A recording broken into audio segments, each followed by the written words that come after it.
Let's talk about music with Jeff Pawson. We talk about his band The Gathering, as well as some great stories about sharing the stage with Radiohead and getting to meet David Bowie.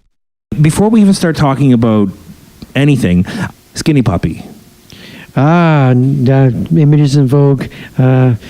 They were 1984, 85, Smothered Hope.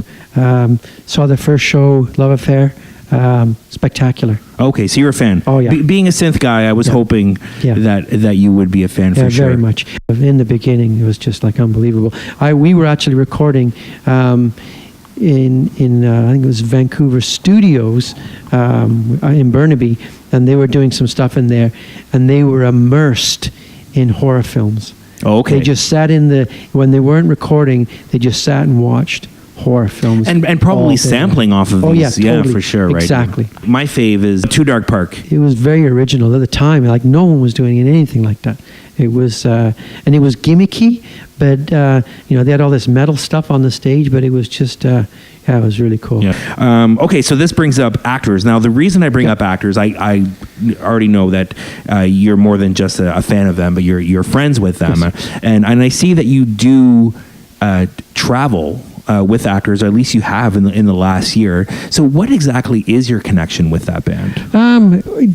Jason's just, he's just one of those guys. I don't know if it's the right word, but he's an enabler. What he does, he empowers people. He puts people in a position to succeed. I just like being around him. He, when I met him, his first, I told him I had a lot of records, and right, the first thing he said to me was, "Come DJ." He was managing a restaurant. Oh, and Save on Me, right? Yeah. Yeah. And it's like he had no idea if I could even do it, but he just, so that was Jason. If you want to do something, I'll help you do it. Same way he sets up gigs, and what he does, he sets them up, and then he steps back. Right. He goes, "Go ahead, have fun, you guys." And then he's not in it for the glory and stuff like that. He's just a good guy to be around, and very clever. We've worked with him on what we did. We had an EP that we put out in 1988, and we went in the studio about 6 months ago with him, and he retransmitted it. He added some magic to it, and it was a really great experience, and so much so that we're actually going in the studio this month to record another EP with Jason. I wonder if you had some sort of love for hip hop. Oh, yeah, I do, but old school. Old school, okay. School. Oh yeah, it's like Grandmaster Flash and stuff like that. There's this program on Netflix. Hip Hop Evolution. Oh my God, amazing! I watched it several times. Unbelievable, so good. Yeah, I've watched it numerous times. But yeah, the first 5 or 6 years of when hip hop really took off was just a fabulous show. And those guys are still around. A lot of those pioneers are still. Oh, for sure. They're still there. But yeah, the Grandmaster Flash stuff is just like. Well, I kind of want to get a little bit of a sense of history from you. I know that you're from the UK. You're from Leeds. Yep. No, my mom and dad packed up us 3 kids with a couple of suitcases, and we emigrated to Victoria. Ended up in Calgary until the end of high school. The punk movement started. And what they would do, typically they'd set up all these little gigs. On one particular show, the Subhumans came to town, and I had my record in the front row, and I got it signed and all that stuff. And they said, "Look," and I said, "Oh man, you guys are awesome! I love this music." He goes, "If you like this kind of music, you need to come to Vancouver." Packed up and moved out to Vancouver, and that's when I ran into Gary. Gary was already, he's been a musician since he was a kid. So he was already in a band, making music and stuff like that. And they were a gang. And I'd see them to all the shows. Back when 1980, there was a show every week at the Commodore. Sometimes 2. It was Stiff Little Fingers. It was 999. It was Gary Newman. It was just U2, everything. So I would see these guys week in, week out. And eventually got to know each other, and one thing led to another, and Gary and I started playing in a band. So right now, you've got The Gathering going. Yes. And you've got that going pretty strong. playing some really great shows. Can you give me a little bit of a history of the Gathering, how it started, and how it is that you've worked your way up to opening up for bands like the Grapes of Wrath or The Alarm at these really killer shows at places like the Fox and the Rickshaw? Yeah, my theory on all this whole history of Vancouver music is most Vancouver bands are 2 years too late. Okay. So what happened was all the punk movement from the 80s was the 80s. The punk movement was from the 70s right. in England. So all the punk bands that came from Vancouver were too late by the time, except for the exception like Duo and stuff like that. And then there was ska bands in 82 and 83 in Vancouver. But the ska had already been done by the end of the 80s, early 80s in England. So again, 2 years too late. So getting to us, the Gathering, we were doing stuff like the Jesus the Mary Chain and all that kind of stuff at the end of the 80s. Okay. So that had already been done. So our timing, so when we went on tour, we toured a record. And no one wanted a record because they wanted CDs. Okay, right. So we were just a little behind. The music was good, but we were a little bit late.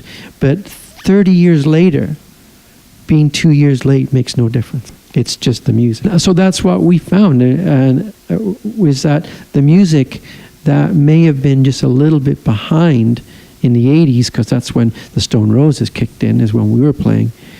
There's now more of a hunger for our music now than there was back in the late 80s.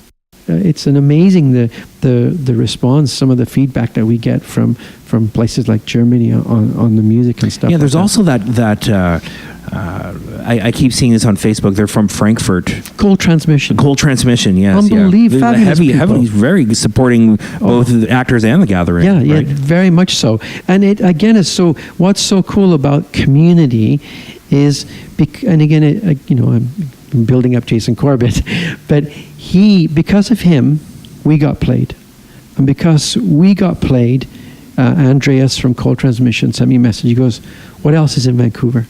So then they played Sex with Strangers, because I told them about Sex with Strangers, and I gave them a list of other bands. So, and then they spoke to other people who then gave them Douse.